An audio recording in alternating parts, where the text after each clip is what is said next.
In the heart of Seoul, under a sky full of twinkling stars, Amara Okoye stepped into a grand ballroom.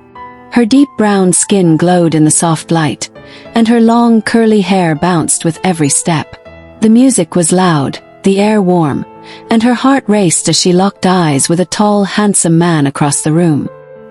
His dark eyes sparkled, and a mysterious tattoo peeked out from his sleeve. They danced close, their bodies swaying to the rhythm, their breath mixing in the warm night air. His touch felt like fire, and for one magical moment, nothing else mattered. They shared a secret, passionate night, lost in each other, not knowing who the other was. When morning came, they parted ways, leaving only memories of that electric night. Thank you so much for your support on this channel. If you haven't subscribed yet, please take a moment to hit the subscribe button and join our growing community at Jade Lantern Stories. Your support means a lot and helps us keep sharing more amazing stories. Subscribe and sit tight for the fun roller coaster. Now sit back, relax, and let the story begin. Amara Okoye felt like she didn't belong. She was 22 years old, with beautiful deep brown skin and long curly hair that made people stare. She had come to Seoul, South Korea, to visit her dad, Chukwudi Okoye, who was from Nigeria. But living in his house wasn't easy. Her dad's new wife, Hyrin Park, and her stepsister, Minji Park, were not kind to her. They gave her cold looks and whispered mean things when she walked by. Amara felt lonely, like she was a stranger in their big, fancy house. One night, Amara wanted to escape. She heard about a big party called a Gala in the city. It was a place where rich and important people went to have fun. Amara put on a sparkly dress that hugged her curves and made her feel strong. She slipped out of the house and went to the Gala, hoping to forget her troubles for just one night. The Gala was like a dream. The room was huge, with golden lights and tables full of yummy food. People danced and laughed, and Amara felt alive for the first time in weeks. That's when she saw him, a tall, handsome man with sharp cheekbones and a kind smile. His name was Jun Ho Kong, but Amara didn't know that yet. He had a cool tattoo on his arm, and his eyes seemed to see right into her heart. They talked, laughed, and danced. The world faded away, and it was just the two of them. That night, they shared a special moment, full of warmth and excitement, but when the sun came up, they said goodbye. Amara didn't know his name, and Junho didn't know hers. They thought they'd never see each other again. Few weeks later, Amara felt sick. She went to a doctor and got big news. She was going to have a baby. Not just one, but twins. 2 babies at once. Amara was scared but happy. She wanted to tell her dad, but she was nervous about what Hyrin and Minji would say. Minji, though, was sneaky. She had been watching Amara closely, like a cat watching a mouse. Minji overheard Amara talking about the Gala and figured out that the man Amara met was Jun Ho Kong, the richest billionaire in Korea. Minji's heart filled with jealousy. She wanted Junho for herself, and she made a mean plan. One night, when Amara was close to having her babies, Minji tricked her. She said, "Come with me, Amara. I know a safe place for you to rest." But it was a lie. Minji took Amara to a small old house far away from the city. It was dark and scary, with creaky floors and no one around. Amara didn't know what was happening, but she was too weak to fight back. Soon after, Amara gave birth to her twins, a boy named Aiden and a girl named Sua. They were tiny and perfect, with big eyes and soft cries. But Minji was cruel. Right after the babies were born, she took Sua away while Amara was sleeping. Minji lied to Amara, saying, "You only had a boy. There was no girl." Amara was so tired and sad that she believed the lie. She held Aiden close, thinking he was her only baby. Minji wasn't done with her mean plan. To make sure no one would find out what she did, she set the old house on fire. Flames roared, and the house turned to ashes. Minji left Amara and Aiden inside, thinking they wouldn't survive. But Amara was stronger than Minji thought. Amara Okoye lay in the ashes of a burnt house, her body weak and her heart shattered. The air smelled of smoke and ruin, and her newborn son, Aiden, cried softly in her arms. Just days ago she had given birth to twins, a boy Aiden and a girl Sua, in a lonely creaky house far from Seoul's bright lights. But her cruel stepsister, Minji Park, had stolen Sua and lied, saying Amara only had a boy. Minji's final act of evil was setting the house on fire to hide her crime. Amara's eyes stung with tears as she clutched Aiden, believing her other baby, whom she thought was a boy, had died in the flames. Her chest ached with a pain so deep it felt like her heart was breaking into pieces.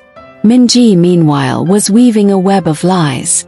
With her mother, Hyrin Park, by her side, she stood in Jun Ho Kong's grand mansion. Minji held baby Sua, her tiny face peaceful despite the chaos. Minji's heart raced with greed as she faced Jun Ho, the richest billionaire in Korea. His dark eyes were cold, his tattoo hidden under a crisp suit. "This is your daughter," Minji lied, her voice sweet but fake. "We were together that night at the gala, remember? She's ours." Junho frowned, his mind foggy. He didn't feel the spark he'd felt that night 6 months ago, the night that haunted his dreams. Minji's smile didn't match the fire he remembered, but Sua's big, curious eyes tugged at his heart. He was a man of honor, so he nodded, accepting responsibility. "I'll take care of her," he said, his voice flat. Minji smirked, thinking her plan had worked perfectly. Back in the ruins, Amara's hope was fading. Her body was weak from giving birth, and the fire had taken everything. Her strength, her second baby, her trust. She whispered to Aiden, "We'll be okay, my love." But her voice shook. She didn't know how to go on. Then, like a light in the dark, she heard a familiar voice calling her name. It was Taemin Lee, her friend from college. Taemin was kind, with warm eyes and a steady heart. He had always cared for Amara, even when she didn't notice. He'd been searching for her after hearing rumors of trouble at her father's house.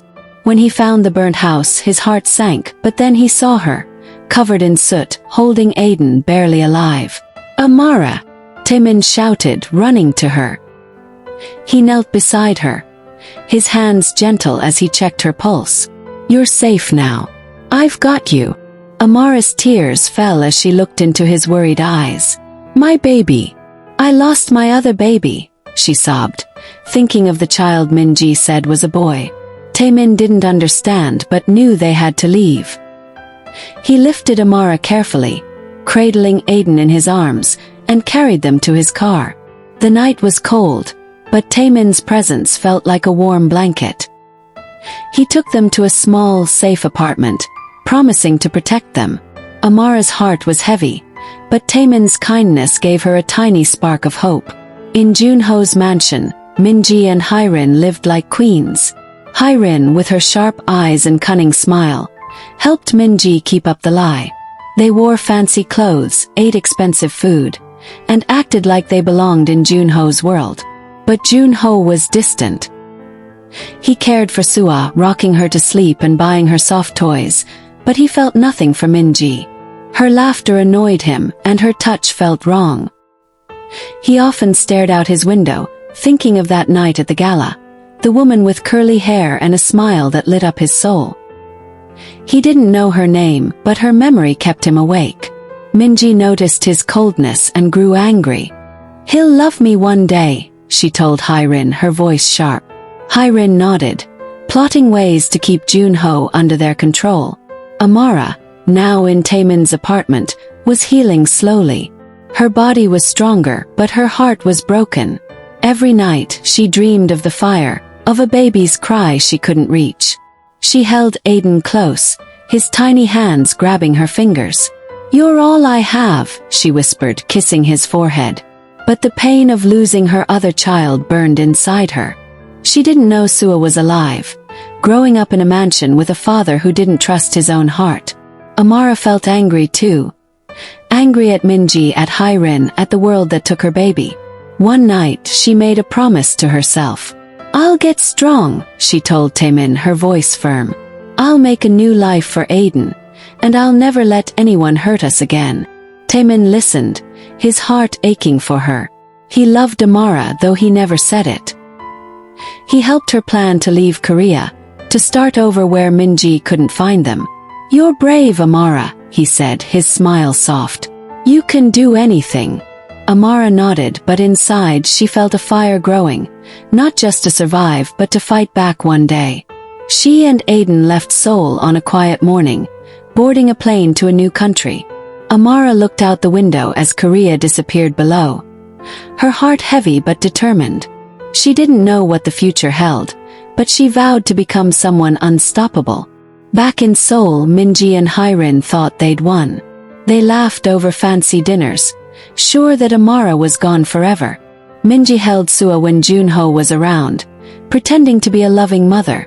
But when he wasn't looking, she ignored the baby, leaving her with maids.